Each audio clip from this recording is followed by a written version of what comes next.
Nabi bersabda tadi, para sahabat akhirnya tidak membaca ketika Nabi bacaannya keras. Hadis riwayat Imam Ahmad, Abu Dawud, An-Nasai, Ibnu Majah.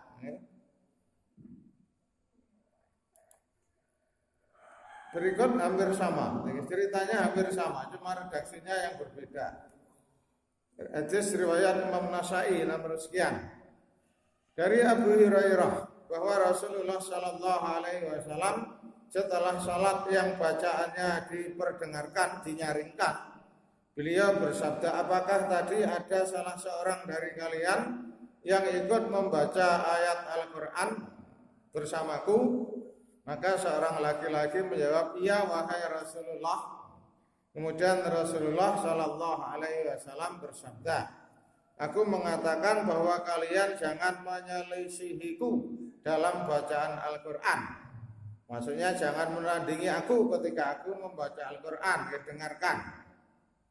Kemudian Abu Hurairah berkata, setelah mendengar sabda Nabi tersebut, orang-orang tidak lagi membaca Al-Quran pada salat yang Rasulullah mengeraskan bacaannya.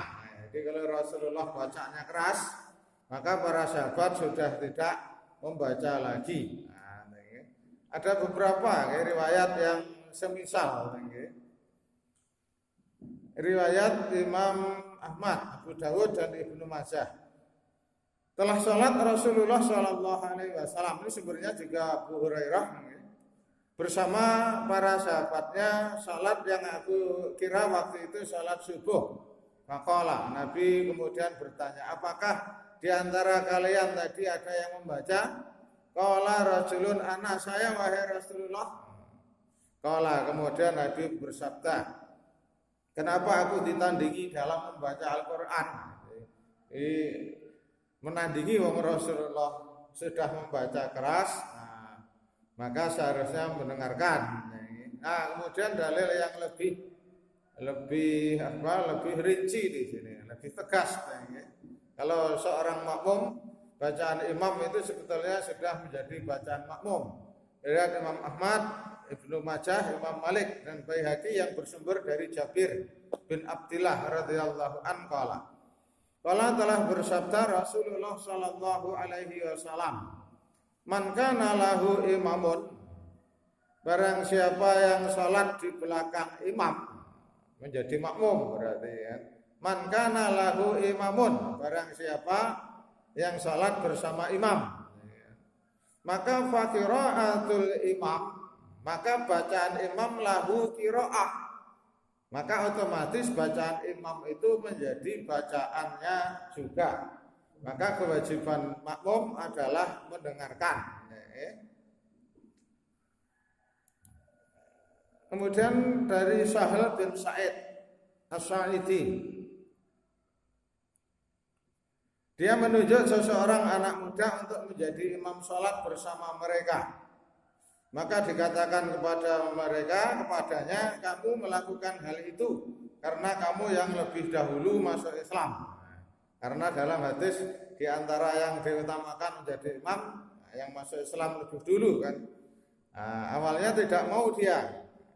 Aku mendengar Rasulullah Sallallahu Alaihi Wasallam bersabda, imam itu adalah orang yang menjamin, bertanggung jawab. Jika dia benar, maka kebaikan imam itu baginya dan bagi mereka makmum. Tetapi jika salah, maka kesalahan itu adalah tanggungan imam. Ini wajib mendengarkan bacaan Al-Quran, bacaan imam jika membaca dengan keras. Dalam Al-Quran surat Al-A'raf ayat 204, wa idza quri'a al-Qur'anu, jika Quran dibaca, fastami'ulah, maka dengarkanlah, wa ansitu, dan diamlah, la'allakum turhamun, agar kalian mendapatkan rahmat, agar kalian dirahmati oleh Allah. Jadi kalau dibacakan Quran, maka kewajiban kita mendengarkan, diam mendengarkan. Kemudian sabda Nabi, riwayat Imam Bukhari dari Abu Hurairah, dari Nabi Shallallahu Alaihi Wasallam bahwasanya beliau bersabda, sesungguhnya imam itu untuk diikuti, liyuk tamma bihi. Faidha kabbara fakabbiru, jika imam sudah takbir maka segera bertakbir. Faidha raka'a farka'u, jika imam telah rukuk maka segeralah rukuk. Jika imam berdiri maksudnya iktidal, farfa'u, segera berdiri untuk iktidal. Jika imam mengucapkan sami Allahu liman hamidah, maka jawablah Rabbana walakal hamd. Wa idza sajada fasjudu, jika imam sujud maka segeralah sujud. Nah, itu yang riwayat Imam Bukhari. Nah, dalam redaksi Imam Muslim ada tambahan wa idza qara'a, di sini tambahannya yang lebih jelas. Wa idza qara'a, jika imam membaca Al-Qur'an maksudnya, fa ansitu, maka diamlah. Ini kalau imam membaca maka diamlah. Hadis riwayat Imam Muslim nomor sekian. Nah, kemudian Syekh Al-Arnaud ketika mensyarah hadis yang diriwayatkan oleh Imam Ahmad, belum ada terjemahnya ini. Saya baca aja terjemah. Sawaun kana, sama.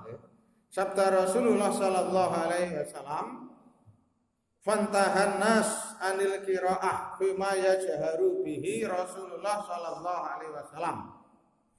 Bahwasanya orang-orang berhenti membaca ketika Rasulullah membaca jahar dalam salat, yang bersumber hadis dari Abu Hurairah di atas tadi. Fa innaha, sesungguhnya tambahan itu yadatun sahihatun, tambahan yang sahih, karena hadis yang lain tanpa ada tambahan. Wa idza qara'a fa ansitu, yang lainnya tanpa ada keterangan itu, tapi yang riwayat Muslim ada keterangan jika imam membaca maka diamlah. Nah, di dalam ilmu hadis disebut ziyadatus siqah, jadi tambahan, tetapi tambahan itu benar, bisa dipertanggungjawabkan.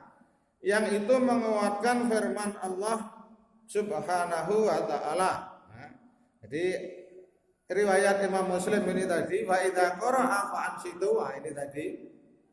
Ini menguatkan firman Allah Ta'ala, wa idza quri'al Qur'anu, jika Quran dibaca fastami'ulah, dengarkanlah, wa ansitu, dan diamlah. Begitu. Jadi menguatkan, menegaskan. Faqad ittafaqa ahlul ilmi, para ahli ilmu, para ulama telah sepakat annal murad, bahwasanya yang dimaksud dengan firman Allah Ta'ala fastami'u, dengarkanlah, wujubul insati alal makmum, wajibnya diam bagi makmum bis salawat, dalam salat-salat alladzi yajharu fihal imam, yang imam membacanya dengan keras. Nah, begitu. Kama fi Jami'il Bayan, sebagaimana dalam kitab Al-Bayan, Jami'ul Bayan, ini keterangan saja dalam kitab yang lain. Nah, ini penjelasan dari Syekh Al-Arnaud, di salah seorang ulama ahli hadis yang menjelaskan ketika beliau mensyarah hadisnya Imam Ahmad. Maka jamaah rahimakumullah, jadi secara umum kita sebetulnya juga telah mengerjakan. Jadi dalam hadis yang lain sangat jelas disebutkan man adraka ruku'ul imam, man adraka ruku'al imam faqad adrakar rakaah. Barang siapa mendapati rukuknya imam, maka dia telah mendapatkan satu rakaat. Dan itu juga sudah sangat populer, kita semua juga setelah melakukan itu sebetulnya sudah sangat jelas dengan beberapa hadis tadi, dan juga hadis barang siapa mendapati rukuknya imam maka dia telah mendapat satu rakaat.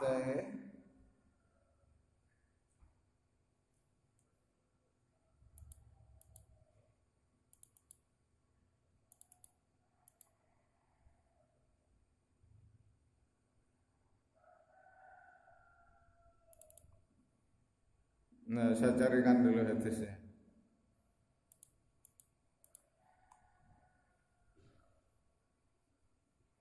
Jadi kewajiban membaca Al-Fatihah pada prinsipnya adalah salat munfarid. Nah, itu jelas.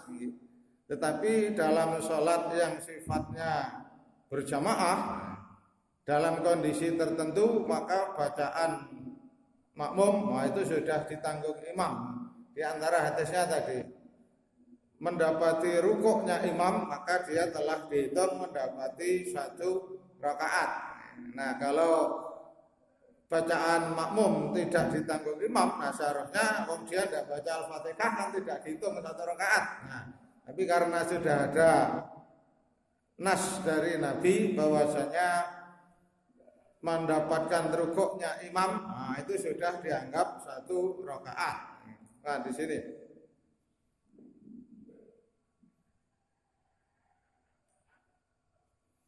dari Salim bahwasanya Rasulullah Shallallahu Alaihi Wasallam bersabda, "Man adraka rak'atan minas sholawati faqad adrakaha."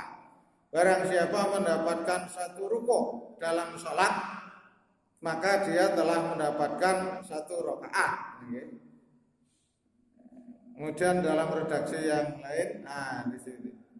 Dalam riwayat yang lain bahasanya man atrakar ruku atrakar rakaah. Riwayat Abu Dawud Ibnu Huzaimah. Man atrakar ruku faqad atrakar rakaah. Barang siapa mendapatkan ruku, maka dia telah mendapatkan 1 rakaat. Nah, begitu. Jadi, maka kalau saya kesimpulannya tengah-tengah tadi. Kalau saya lebih cenderung kepada pendapat Imam Malik tadi. Kalau sholatnya jahar, maka makmum cukup mendengarkan. Tapi kuncinya mendengarkan. Tapi kalau makmum imam bacaannya pelan, makmum tetap membaca. Itu pun ketika membaca tidak sampai selesai, maka bacaannya sudah ditanggung imam. Karena sering ceritanya saya, kadang ada imam yang bacaannya cepat banget. Kita baru sampai ihdinas siratal mustaqim, imamnya rukuk. Nah, kita melanjutkan Al-Fatihah atau ikut rukuk. Ikut rukuk karena memang hadisnya jelas innama ju'ilal imamu liyu'tamma bihi. Imam itu didirikan, diangkat untuk diikuti. Jika rukuk segera rukuk, jika sujud segera sujud. Kan Al-Fatihahnya belum selesai, sudah ditanggung imam karena al-imamu dhaminun tadi. Imam itu menjadi penjamin. Jika makmum bacanya belum selesai tapi imam sudah selesai, maka sudah ditanggung imam. Nah, maka di situ kewajiban imam. Jika imam benar, maka makmum dan jamaah mendapat pahala. Tapi kalau yang salah imam, itu tanggungan imam. Makmumnya tidak ikut salah, makmumnya tetap dapat pahala. Makmumnya tidak salah. Hadis yang diriwayatkan oleh siapa tadi? Kita lihat. Jadi imam tidak makmum tidak menanggung kesalahan imam. Nah, di sini al-imamu dhaminun dari Sahal bin Sa'id tadi, imam itu penjamin.